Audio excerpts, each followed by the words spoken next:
8:33 a.m. ETWHEN Jarrett Allen wants to wind down after a game. He usually slips out of Barclays Center and makes the 30-minute walk to his Brooklyn home. But with his 6'11" frame and signature afro, the Brooklyn Nets' second-year center is easy to identify. So what Allen calls his "me time" is sometimes interrupted by patrons in bars and restaurants along the route. You can hear them yelling, "Oh, that's Jarrett Allen," he says with a grin. But you just keep walking and ignore it. But this season, one viral moment made it clear that his "me time" during those walks home from the arena would be harder and harder to come by. "When I blocked LeBron," Allen says, "that's when everything blew up." Allen's defense at the rim this season, against LeBron James, Giannis Antetokounmpo, James Harden and anyone else who has challenged him, is one of many reasons why people around the NBA are taking notice of Brooklyn's resurgence. After averaging 23 wins over the past 3 years, the Nets, led by Allen, young guards D'Angelo Russell, Caris LeVert, Spencer Dinwiddie and a strong supporting cast, enter Wednesday's game against the Oklahoma City Thunder in 6th place in the Eastern Conference standings. Maybe Allen adds to his list of rejected All-Stars with a block of Russell Westbrook or Paul George. Or maybe he gets dunked on. He's okay with either. Allen isn't afraid of ending up on YouTube for block attempt gone wrong. Either way, you're going to be on the highlight when you try to block a dunk. Allen says, "If you go up and block it, you'll be on the highlight. If you go up and get dunked on, you'll be on the highlight. Just go up and protect the rim." Jarrett Allen joined the short list of players to block a LeBron James dunk attempt, EPA, Justin Lanall that's left for Rondae Hollis Jefferson to do his prey. LeBron had just gone to his left to beat the Nets forward off the dribble, ready to elevate and throw down his signature right-handed slam for his first points of the night. Hollis Jefferson knows Nets head coach Kenny Atkinson won't be happy if the Los Angeles Lakers superstar finishes the play with an easy dunk less than 2 minutes into the first quarter. So he turns around, hoping to see his center somewhere near the rim as James switches hands and gathers himself 4 feet from the basket. How Brooklyn's rising star took matters into his own hands. "When I turned and I see Jay about to jump, I was like, please block it," Hollis Jefferson says. "Because if not, you'll be on the top 10. Allen, positioned in the paint, reads James's body language and knows that he's looking to finish with a highlight. You can tell when any player is gathering to go and dunk it. You can see, LeBron brings it back a little bit when he goes up," Allen says. So the 20-year-old slides to his right, loads up and meets James at the rim, bracing for impact with the 260-pound forward. "People don't know how powerful his dunks are," Allen says. "They don't find out on that December night in Brooklyn." As Allen rises roughly a foot above the rim to reject the king play, LeBron James drives the lane and reaches back for a one-handed jam, but Jarrett Allen doesn't back down, meeting him with an emphatic rejection. "As I say it, really, he came down the lane, so I went up to contest the shot," Allen says. "Just, it's LeBron." The ball careens off the backboard and Allen ends up on the ground, not immediately realizing the impact of the moment about to take over social media, but then you hear the crowd's reaction, Allen says. "And then what really gets you is you hear them start yelling again when they show the replay." Hours later, Allen finds out that he'd become just the 8th player to block the 4-time MVP, who has more than 1,800 dunk attempts in his career. "That's a hell of a list to be on," Allen says. "Growing up, everyone would say, 'Are you going to jump when LeBron's coming at you?' I was like 13 years old at the time.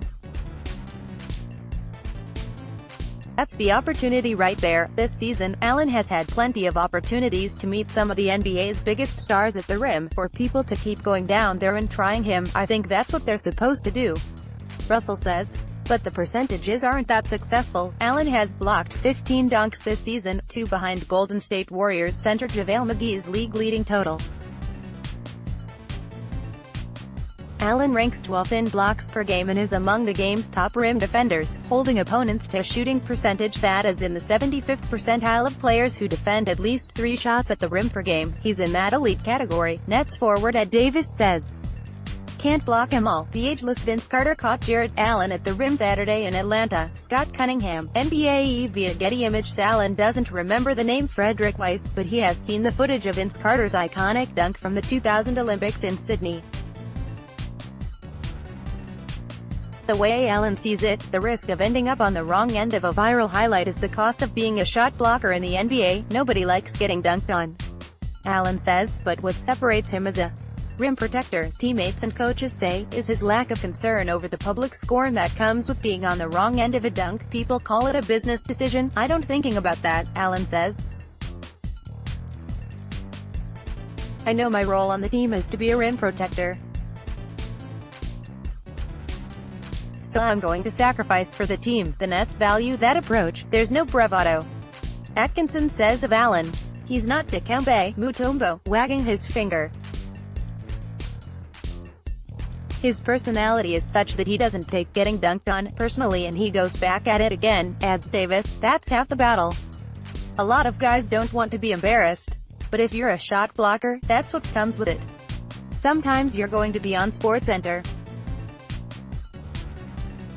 But when you have that "I don't give a f" attitude, most of the time you come out on the better end. Selected 22nd overall in 2017 with the pick the Nets acquired via trade from the Washington Wizards, Allen has come out on the better end of many highlights at the rim this season.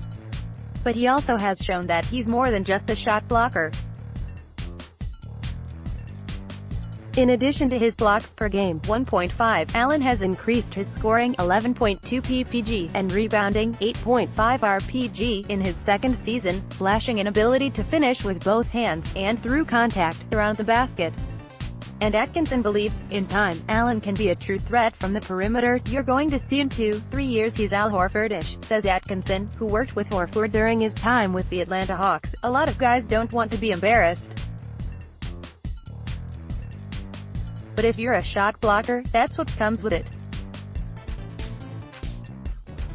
Sometimes you're going to be on SportsCenter. Nets forward Ed Davis on Jarrett Allen. Davis sees similar potential, which is why he believes Allen could one day be one of the highest paid players at his position. I think he's a $100 million player, Davis says. I don't just throw that out there and say that about anybody.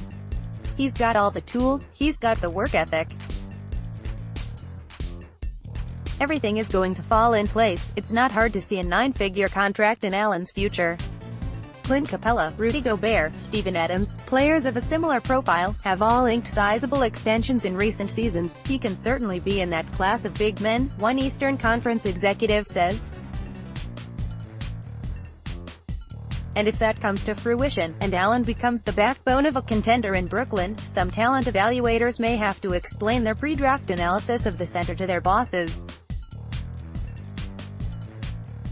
Before the 2017 draft, some teams questioned the Austin, Texas, native's dedication to the game. That not loving basketball label is BS, Atkinson says. Allen believes it was due, in part, to his off-court interests, which include computer engineering. One of his current hobbies is fooling around with a Raspberry Pi, a single-board computer. I'm not going to hold back myself from enjoying other things publicly, Allen says. I'm not going to hide that. Teams also asked Allen in pre-draft interviews if he'd have the courage to try to block dunk attempts from stars like James Antetokounmpo, a question that's typical in these settings. He'd heard the same question from his youth coaches in Texas. And his answer has always been the same. Were you going to jump with all of the high flyers? Allen says. I kept telling them, yeah I will. I think they didn't believe me. They do now. Over the past few months, Allen has showed those coaches, executives, and anyone else watching, that he can win the mid-air battles against some of the league's best. But he may need to find another way to unwind after a game in Brooklyn. Since his block party started, Allen has been recognized a bit too often, ending any chances at a peaceful trek back to his apartment. No more walks home, he says, smiling.